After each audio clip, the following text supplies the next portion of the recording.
ก็ทักทายสบายดีเด้อเอฟซีเปิดจุกูทุกคนเนาะมาพบพ่อกับสนางอีกแล้วเพื่อนพี่น้องต่อคลิปที่สองไปเบิ่งน้องกระแตเพื่อนว่าเพื่อนบ่สบายจากเพื่อนเป็นหยังสนางกับบ่ฮู้กันเพื่อนพี่น้องเงินแต่มาหาน้องตุ๊กหาเขียวนางบริถ่ายคลิปแล้วก็สิไปถ่ายตอนนี้เลยเพื่อนพี่น้องต่อ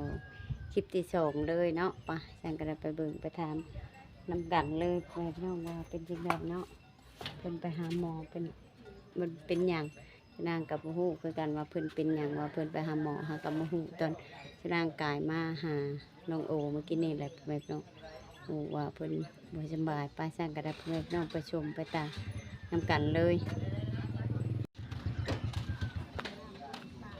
เด็ก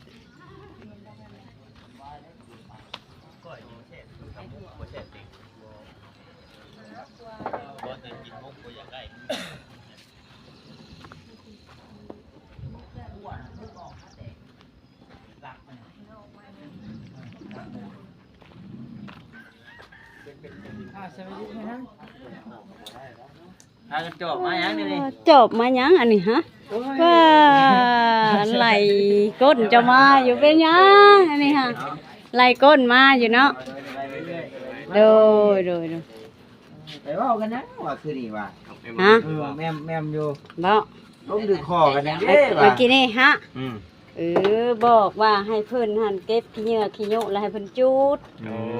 แล้วมื้ออื่นเช้าแล้วนึ่งข้าวไว้แล้วให้เพิ่นเชียร์หญ้าแบบว่าหญ้ายอกหญ้ายุบซับออกแล้วฉลาวออกแล้วจูด เพราะว่าทำเว้าแต่ว่าเว้ายากแหละเอ้ยนางแล้วสิมาเฮ็ดเองได้ก่อนเนาะ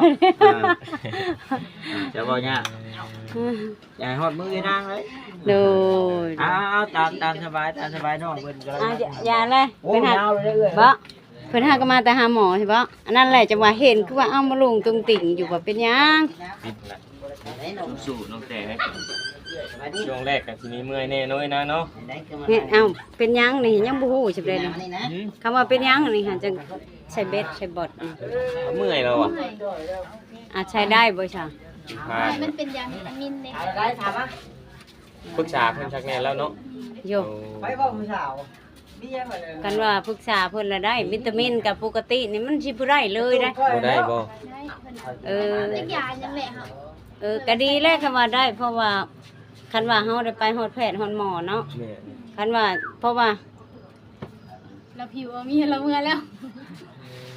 แบบนั่นตะกี้แบบยมยาเขายังบ่ให้กินยายังเลยนะ แม่ ยา แล้ว เพิ่นบ่ให้กินนี่เพิ่นว่าใส่ได้สิใส่บ่ก็สิใส่ โยใช้ได้ใช้ได้เนาะ ใส่ได้เนาะ แม่น ได้ไปฮอดไปถึงเพิ่นว่าบ่เป็นบ่มีปัญหาหยังก็คือว่าได้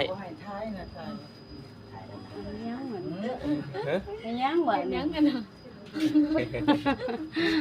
ให้เด้ แล้ว ไป มาสำนี้ก็ให้ แล้วเมื่อยเพิ่นไปเยี่ยวกันไปแต่เช้านี่ใช่ป่ะบ่ได้ฮู้จักแคมใด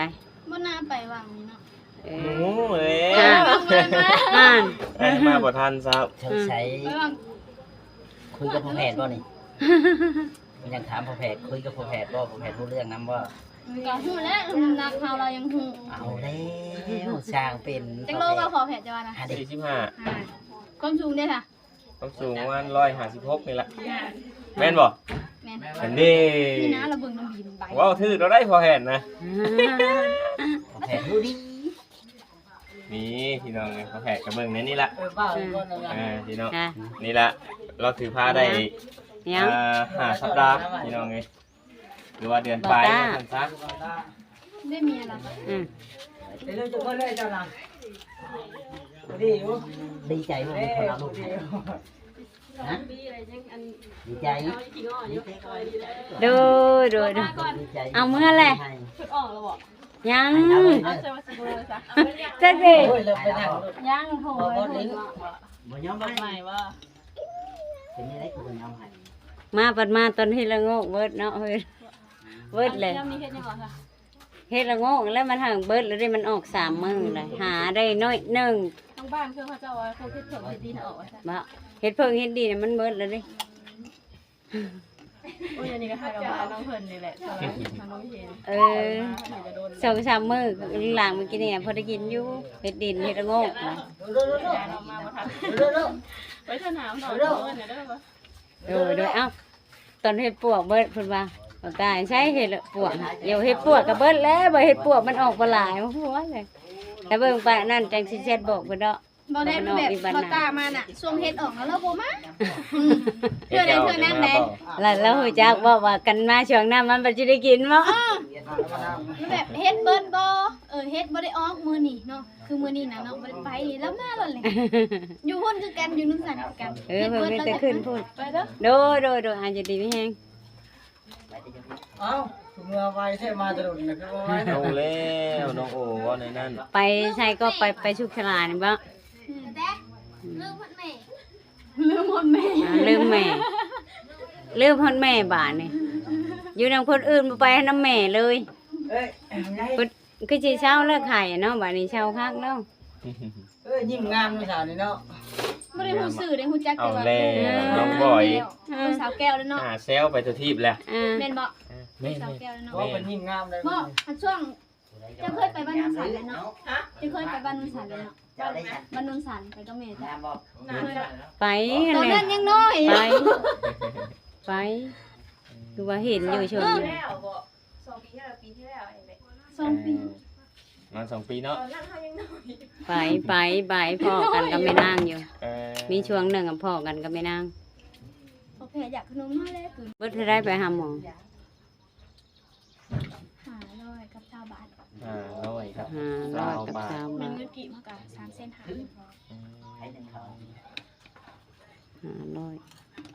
ก็30ใบ35ทุกวันแล้วบ่มียังบ่มีชมโนเลยเนาะ มีแล้วอันนี้แต่ มีก็แต่ว่าอันนี้นี่เขาใส่ เออ น้ำเกลือกับยาเนาะ แต่ค่ากวดนั่นเลยสิบ่เสียเพราะว่ากันใช้ชมโนค่ากวดเลยสิบ่ได้เสีย แม่ ค่ะ เข้าไปซื้อๆเนาะ เพิ่นก็บอกละเอียดได้มีกะแม่นอบายชุ่มนุ่มคั่วมากกะได้เสียแต่เรื่องแบบค่ายา แม่เสียค่าธรรมเนียมค่ายาหั่นล่ะ แม่นแต่สิเสียบ่แพง แม่น อยู่ในนั้นเห็นอ้ายดีใจบ่ เฮ็ดจังได๋บัดนี้จะสิได้มาอยู่นี่เอ้ยอยากนอนแล้วตาอยากนอน เบื่อๆเลยแม่น นอน อยากรับนะ ปรุงลงอาหาร แม่นบ่ ไปเอามาจับหัวปา โอเคพี่น้องเอ้ยคลิปนี้ก็ยืดยาวพอสมควรแต่ก็สิขอตัวจบคลิปก่อนเด้อน้องแต่โดยสบายดีพี่น้อง พอดูแบบโหล่แล้วมันนี่เนาะ แม่นบ่ ทำเกมร้อยได้พอรู้แพทเลย ว่าแบบจะเคี้ยวทอดแล้วมันแบบเคี้ยวทอดเลย จะได้เดินสมัครหน้ามีไหมคะ คิดว่าจะคิดมันแก้วนะเพราะว่า ก็ได้ เดี๋ยวเป็นไง เราตั้งกล้องไว้อยู่ บ่จ่อยบ่ได้อิ่มแล้วบ่จ่อยทำนี่นะฮะขอไปเบิ่งอีกแล้วสบาย อืม กิน อ้าว นี่เอามาก่อนได้ใส่หลังมันนะ บ่หากินข้าวแล้วบ่วันนี้ว่าบ่อยากแล้วบ่อยากอะไรเนาะประเทศชาวมวยขี่รถกายประเทศสิบ่อยากหัดข้าวอีกแล้ว ไอ้น้ำก้อนนะใส่หลังน้ำก้อนนะใส่หลัง ฮ้อนแฮงนะ เราไปได้ใส่ คงข้อยก็แป๊บเดียววุดเลยแฮงเต็กเลยรุ่นข่อยลูกเจ้ายังฮ้อนเลยรุ่นของข่อยนี่แฮงฮ้อนไว้แม่น เอาน้ำก้อนนะแปะใส่หลังมันน่ะเนี่ย ก็เลยจะคือฮอดบ่ซื้อซักว่าบ่ได้ฮอดได้ ยูไปถ่ายคลิปเนาะ เจ้าของแท้เฮ้ อืม น้าแช่มาโลด มาเจ๊กันไป เอาลงไปโลด มันก็เป็นเส้นนั่นก็รู้จักกันนะ มันน่ะจอมเชื่อมนิดหน่อย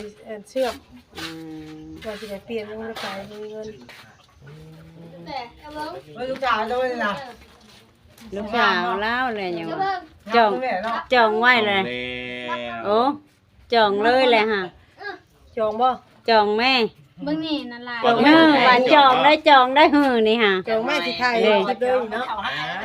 ฮือแล้วว่าจองไว้แล้วนี่ฮือแล้วบ่กล้าเว้าฮะ จ้องไหม อือ นี่รู้ว่าหรือว่าจ้ะ เด้ ต้องถามแล้วเลยเนาะ แม่เนาะตามแม่ก็บ่ฮู้แล้วดิ เบ็ดเลย น้องเคยกับพ่อน้องเคย ถามก็ถามแม่โลดเนาะเคยสิตอบได้ว่านี่ แม่อยู่แต่แม่ดิ โทรศัพท์อยู่เขาว่า เอาเฟซโลดเอาเฟซโลดห่าจังฮู้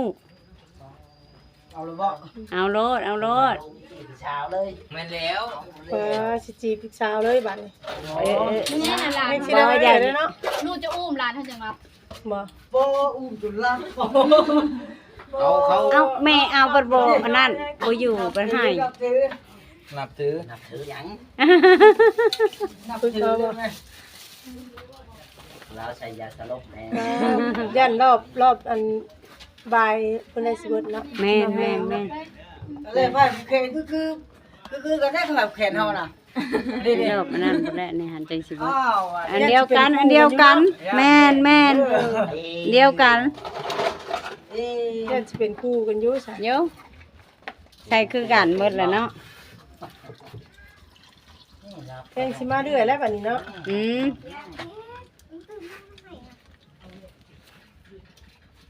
เอาละบ่เฟซหันเอาละบ่น้องโอ เอาอ้ายยังบ่ได้เละยังไหน ตอนบ่ายพุ่นแหละจังสิเบิดมันบ่เบิดง่าย แม่นพูดเนาะ3-4โมงพุ่น แม่น แรงหลับแรง นั่นพุ่น สองสามโม แต่ ง ว่ามันเฮาคอยเอาลงเลยเนาะ แม่น โอ้ยมาช่วยนี่ก็ได้ กันเฮาสิไปลงแฮงแล้วก็บ่ได้ โอ้ยโอ้ย ลงแฮงก็ เป็นยังเป็นเมื่อยบ่ได้กินข้าวบ่ได้นี่ค่ะ น้องเป็นคือเช้า กินบ่ได้ข้าว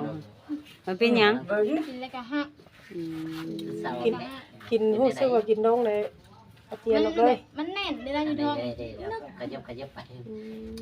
แล้วกันลักษณะกระเพาะแล้วแหละเนาะมันแน่นคันเฮาสิบ่กินข้าวมันแห้งขึ้นได้ เอากระเพาะให้ขึ้น คันก็สิว่านี่เจ้ากินข้าวเหนียวบ่ได้จะต้องต้มข้าวเจ้าจะต้องหุงข้าวเจ้ากระเพาะเจ้ามันแห้งดำเนินขึ้นไปมันยากได้เจ้าคนท้องแม่นว่า แม่น ข้าวเจ้าเฮงกินบ่ได้แม่ต้องกินแล้ว แต่สิว่ากินแต่ขนมนี่ถ้าเบิ่งโลกบ่เชื่อนี่ อันนี้กินข้าวเนี่ยแล้วแต่ว่ากินขนม เพราะว่ามันพิษแห้งอยู่แล้วเนาะ แม่น กระเพาะค่ะ บาดนี้ไปจี กระ แล้ว เพาะนี่ถ้าเฮาบ่กินข้าวนี่ให้ แม่นแต่กัญชาคือข่อยข้าวเหนียวพิษกินข้าวหุงแค่นี้ มันอ่อนเลย แม่นแบบมันจุกหั้นนะแบบมันอันนั้นมันกินบ่ได้จะต้องอันนั้นโลดจะต้องอดพยายามกินข้าวโลด พยายามกินข้าวมันได้นะ แม่น โอ้ หายไปเลย นี่ตั้งหม้อ ตกแล้ว ไปจ่อย เดือดเดือ มั ด นจะว่าเดือดตลอดเจ้านี่เนาะ เลือดเห็นเข้ามาหลายคนพ่นแล้วเฮ็ดจอกตกใส่ซะว่าสิมื้อก็ด้วยซะเด้อ อันนี้เดี๋ยวนางก็จะชิม ว่าหยอกแม่พี่น้อง เดือดแล้วก็แล้วก็เมื่อป้าบอกจอยดิ บ่ เมื่อเอาซื้อถ้าเปิดเกิดมือ ว่า เดือดอยู่นี่ได้ข่อย เออ จะเฮ็ดงานก็ไปมามูไปเบาเดือดอีกแล้วนี่ก็เดือดได้เพิ่นนะ เดือดอย่างเดียวอ่ะ เดือดอย่างเดียว อืม เอากระแจได้ตุกหันเขา ป้าโยน มันใส่รุดน้ำโทษ อ้าวไปอันเอาไว้โลดมันก็บ่ได้ รุดน้ำตับเลย อันดีๆได้ อยู่ในกระเป๋าตุกเครื่องล้วนแล้ว เดียว แล้วที่หันนี่ไว้ไหมพุดลุงนี่ปุ้มเลย ไม่ไว้พวมันนอนนะ เอามาหั่นจะบีได้ เออ ที่เป็นของเหรียญเด้อ บ่ได้เป็นของดินนะตุ้ยดอกหั่นโก ของแท้เราแล้วบอกก่อน จ่อยแล้วก็เดือดมากอีก ดี อึบลงหันเดือดบ่ เดือดสุดๆได้บัดนี้ เออ แบบเอิ้นกันซื้อก็เดือดนะบอกจอย อันดี เอาไปแต่อดกินข้าวกินน้ำ แล้ว น้องก็แต่ก็ได้หากินข้าวกินน้ำให้มันได้แน่บ่นั่นก็ได้จัก2-3ค่ำลูกเอ้ย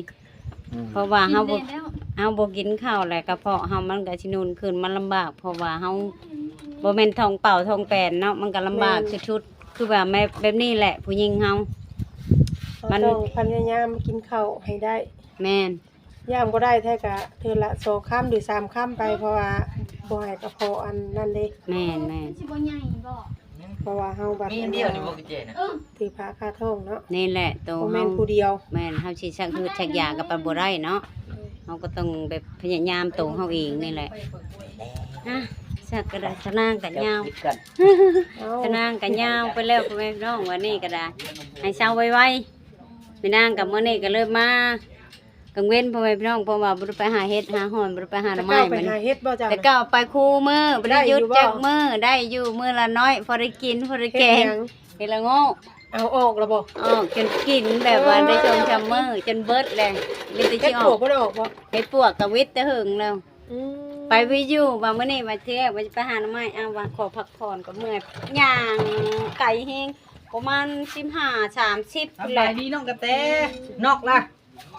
ป้าจนบ่จื้อมื้อนี้เนาะโดบ่จื้อได้บ่จื้อเพิ่นเปลี่ยนรถ แม่เนี่ยที่รถไหม้น่ะเอ็มร้อยกวดหนึ่งก็บ่ได้กินน้ำส้มกวดหนึ่งก็บ่ได้กินบ่ น้ำเป็ปซอกเป็ปซี่แล้วเนาะล้างรถเด้ซ่านี่ เดี๋ยวพาพาแต่เป็นอะไรคือข้าวยาบ่สบายบ่ ไม่ ยามีแห้งบ่ ปวดเอาไว้ ไปก่อนพ่อแม่พี่น้องชนะก็ได้เนาะ มัน มันกันยาวไปแล้วนี่เนาะพ่อแม่พี่น้องป้าช่วงนี้ก็แดดเที่ยงเลยชนะกันไปหาน้องกระแตเพิ่นว่าเพิ่นเจ็บท้องแล้วก็เพิ่นไปหาหมอเพิ่นใช้ยาพ่อแม่พี่น้องเนาะชนะก็ไปถามไปถ่ายเพราะว่าชนะก็บ่ฮู้ชนะก็เฮ็ดหั่นเฮ็ดนี่ในเฮือนมันหอกมันหัวแล้วพ่อแม่พี่น้องแล้วก็เฮาก็บ่ฮู้เนาะว่าเพิ่นเป็นหยังก็อ้าวฉันก็ได้ชนะก็ไปถามเพิ่นก็ว่าเพิ่นเจ็บท้องแบบกินข้าวบ่ได้ชนะก็บอกว่าเพิ่นกินข้าวกินน้ำเพราะว่าการเฮาบ่กินข้าวมันลำบากเพราะว่าบ่แม่นท้องเปล่าท้องแปนเพราะว่าเฮามีลูกอยู่ทั้งท้องพ่อแม่พี่น้องแบบว่าเฮาอยู่โต2คนเว้าง่ายๆชาวผู้หญิงเนาะแต่คันว่าเฮาท้องเปล่าท้องแปนบ่เป็นหยังก็ง่ายอยู่ไปชักหืดชักยาอันนี้ก็มันก็ชักหืดชักยายากเนาะสำหรับคลิปนี้ชะนางก็สิจบไว้ซำนี้ก็ท่าติดตามในคลิปหน้าว่าไปทางใดมาทางใดชะนางก็สิถ่ายให้ FC เห็นอีกคือเก่าพ่อแม่พี่น้อง คันตัวใดเว้าผิดก็ขอโทษขออภัยเด้อ FC เบิดทุกคู่ทุกคนเนาะการสิพากทางผู้ใหญ่ใจะดีแม่ใหญ่ใจะดีทุกท่านบ่ว่าอยู่ในหรือต่างประเทศที่เขารับชมและติดตามคลิปของชาวนางก็พากกดไลค์กดแชร์กดกำลังใจให้ชาวนางให้ชาวนางได้เฮ็ดคลิปต่อๆไปเด้อพ่อแม่พี่น้องตอนนี้ก็เหงื่อแห้งขนาดเลยกราบสำบายดี